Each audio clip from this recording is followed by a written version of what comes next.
Hello everyone, and welcome back to the High Council. Today we have got the Atomic Mass Games review and release of the cards for CT411, Commander Pons, and then the Advanced Recon Force clones that are coming out with Mace Windu in a couple of weeks' time for Star Wars Shatterpoint. So we are going to take a look at these and see what our first impressions are on them all. Before we get into it, please do check out the other content on the channel. Subscribe along if you want to follow us on our Star Wars Shatterpoint journey as we keep going with the releases, looking into the future of the game. If you haven't checked out the Mace Windu preview, please do check it out. It'll be in the top corner. I think Mace Windu is going to be awesome. Let's see if Pons and the ARF also then match up to it. So we have got, first off, this cool looking artwork of them. So Pons and the ARF. I do like the fact that we're starting to see some different variations of clones, particularly different helmets. I think that we see the 501st and the 212R particularly similar other than the weapons. We've then got clone commandos, and now we've got the ARF. And I really like the helmets on these guys. Looks very cool. And then we've got Pons there in the middle.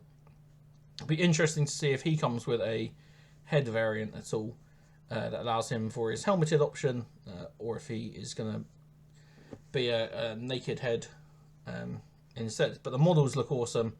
The weapons look very, very cool, and a nice change of pace. Let's not get ahead of ourselves. So, obviously made famous through the Clone Wars, particularly in the Clone Wars TV show, looking at the arc around recapturing the planet of Ryloth, where the Twi'leks come from, which actually is talked about a little bit down here. But let's just do what we're here to do and have a look at Commander Pons. So, first thing off the bat, this is our first 3 points cost secondary unit to go alongside the fact that Mace Windu is our first 6 squad point primary unit character. So the 3 here matches up very nicely and allows you to take Pons as your secondary and then another 3 cost as your support. But here is so 3 cost CT411 Commander Pons, a secondary unit. Yeah, this is the helmet I'm really hoping that we get to be able to whack onto his head, which will be pretty awesome, I think. So then if we look at his tags, he's got Clone Commando, which is quite cool.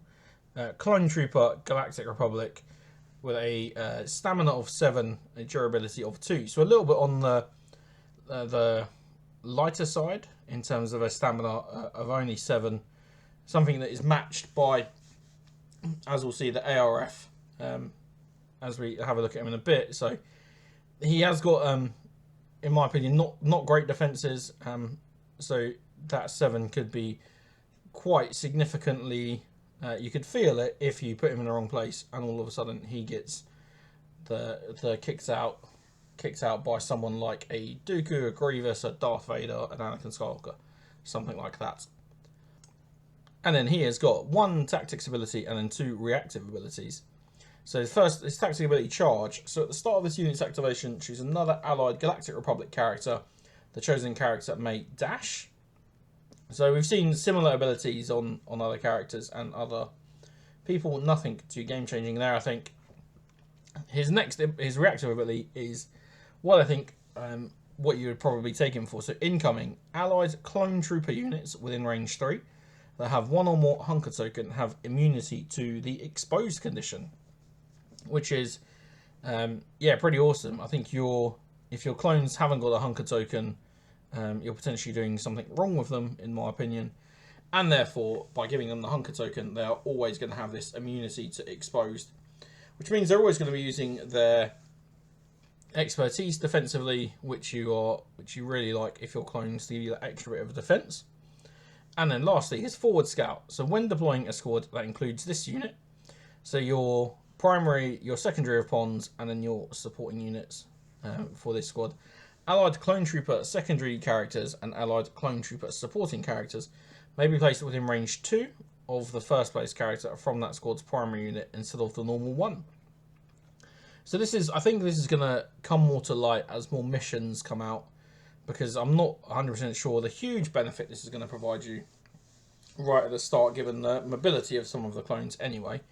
But the fact that you can deploy your characters an extra sort of inch away from your primary could be quite good. Could be quite good to either advance you a little bit more forwards into the centre of the battle, or potentially just spread out along a line a little bit more if you are potentially in a position to you deploying your primary pawns and support in the centre of your deployment zone. You could potentially spread them out quite nicely across your back line and potentially be in a world where you can control all 3 back objectives with those 3 characters alone.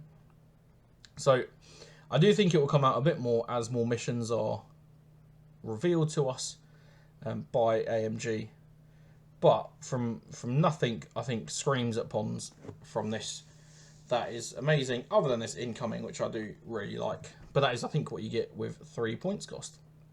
Let's see what they talk about in here. So, yeah, let's talk about incoming grants immunity to exposed to nearby troopers with hunkers. Forward scout. Innate ability flexes towards forward deployment to coordinate with primary units like Jello Master Mace Windu.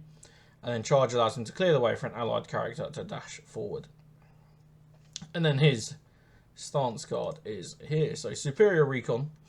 So he's got a range 5 range attack for 6 dice. And then 5 dice for an engage attack with 5 defensively on both of them. His expertise, so 1 to 3 hits in a range attack becomes... 1 to 3 expertise for a range attack becomes 2 hits. 4+ becomes 2 crits. And then an engage attack, 1 to 3 becomes a crit and a hit, 4+ becomes 2 crits. And then defensively, 1 to 2 expertise becomes a block, and 3+ becomes 2 blocks. Again, nothing there I think that screams out. I think he's the kind of person that you probably want to get up close and personal and take advantage of the fact that if you get an expertise in melee, you're going to get that crit. But then he's also probably someone that you want to keep a bit safe, so that you can benefit from incoming as much as possible. If you've got clone troopers, you probably want them in a bit of a gun line, shooting as much as they can. So, a bit of a controversial play. I'm not sold on this 2 hits for 1 to 3 expertise. Don't think that's a great trade-off, because the chances that you're rolling 4 expertise are probably quite limited. But his combat tree, I would say, makes up for it, because he can pack a bit of a punch. So he's only got 4 stages in total. We're always starting with 2 damage, which is quite nice. And then if we go along the top tree, it's 2 damage followed by a shove, a damage and a disarmed, and 2 damage in total. So he can pack a punch. So he can pack 7 damage along that top tree. Or we can come down to the bottom and get a damage and a reposition, followed by a damage and a pinned, and followed by the 2 damage. So it's 7 if we go along the top, 6 if we come down this bottom route. So someone who is able to pack a punch, but for me, I'm not sold on how much damage he's going to be doing, because that expertise, you're almost hoping to roll natural crits if it's a ranged attack, because the amount of either primary characters or even secondary characters that are going to be blocking, I think is going to be quite high. But he is a 3 points cost clone for a reason. And then obviously he'll probably have hunker most of the time, so he is probably going to be increasing that 5 to 6 with some cover. But I think ARF is where it all is. I keep calling it, thinking they're called Advanced Recon Force, but they're called they are Advanced Recon Force. I definitely thought they were called something else. I think these guys are going to be awesome. They look, I mean, the models look great. So 3 points cost for 2 in the supporting unit of ARF clones. And then for tags, ARF is an interesting tag to have for them. Wonder how many other units we'll see with the ARF tag. But they get Clone Trooper, Galactic Republic, and Trooper as well. They've got a stamina of 7, a durability of 2. So exactly the same as Pons. And Pons is getting that 7 and that 2 as well. So that's one of the reasons I'm not as sold on Pons, because your supporting units have got the exact same health and the exact same expertise defensively, although they're going to be rolling less dice.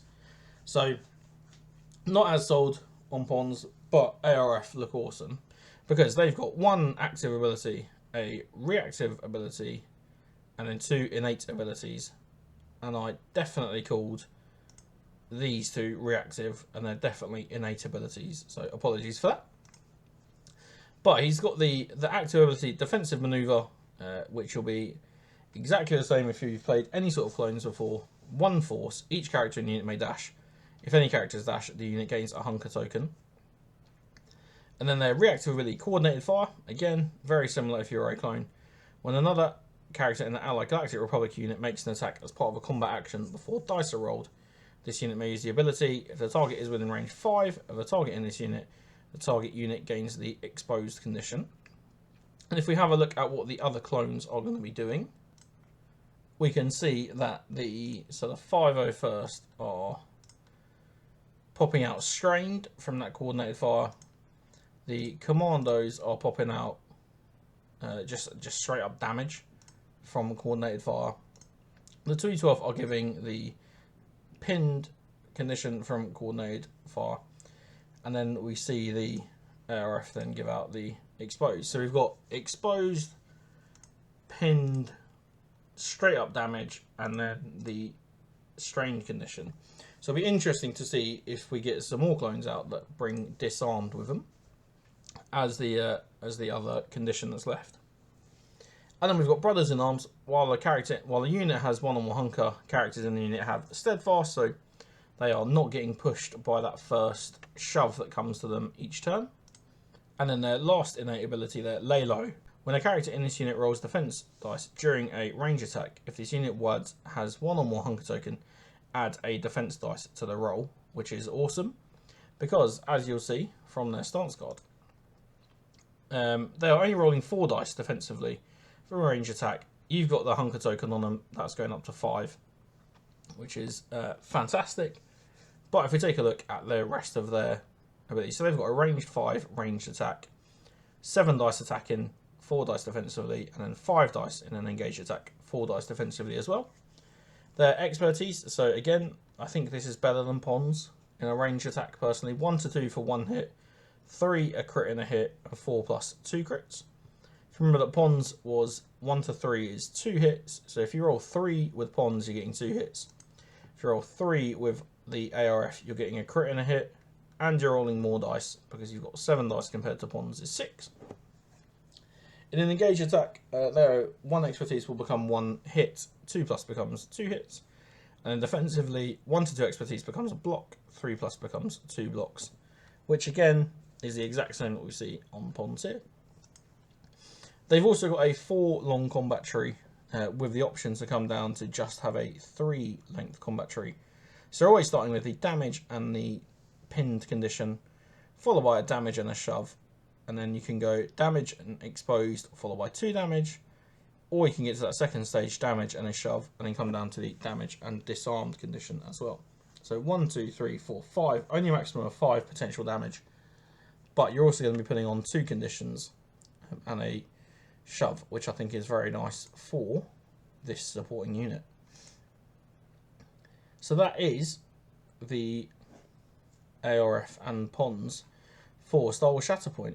Obviously coming out with Mace Windu in I think the start of August for us here in the UK. Yeah, Pons. I think I'm gonna have to see Pons in action, see what the benefit of this 3 points cost is. What is slightly unfortunate is, at the minute, it looks like if you're taking Mace Windu, you're going to have to take Pons because of how the points cost will work. And then your other three for a support you can spend on kind of anyone. But I think if Mace Windu is coming, Pons is coming. And if you've seen my other videos, you'll know that I think Mace Windu is going to be awesome. So it might balance out a little bit by the fact that I don't think Pons is as good if Mace Windu is going to be awesome. But that was it. Let me know down below what your thoughts are. If you're excited to get Pons on the table, excited for the ARF, or if you're going to skip them entirely. Thank you very much if you're still around. Please do subscribe the video, subscribe to the channel, and we'll see you in the next video.